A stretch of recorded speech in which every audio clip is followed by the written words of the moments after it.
Sur les rives de la rivière Jiloka s'élève la silhouette de l'église Saint-Martin de Tours, cœur spirituel et architectural de Morata de Jiloka.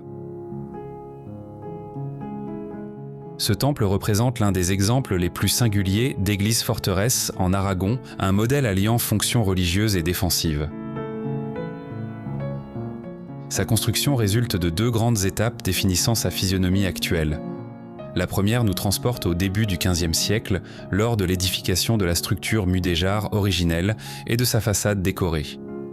La seconde étape, au XVIIe siècle, a vu un agrandissement majeur avec la construction du chevet et de la galerie supérieure caractéristique aux arcs en plein cintre.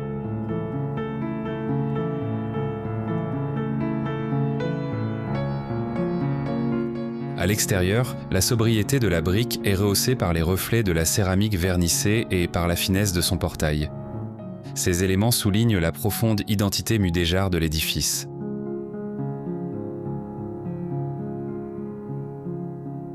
En franchissant ces murs, l'intérieur révèle une structure à nef unique où les contreforts, invisibles de l'extérieur, permettent d'utiliser l'espace intermédiaire pour abriter de petites chapelles au rez-de-chaussée.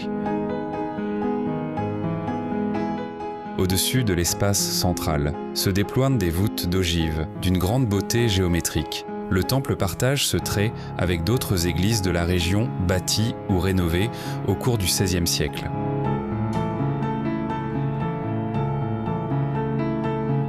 La richesse patrimoniale de Saint-Martin atteint son apogée avec le retable de la descente de croix ou de la vraie croix. C'est une pièce exceptionnelle de l'art aragonais, œuvre du peintre du XVe siècle connu sous le nom de Maître de Morata.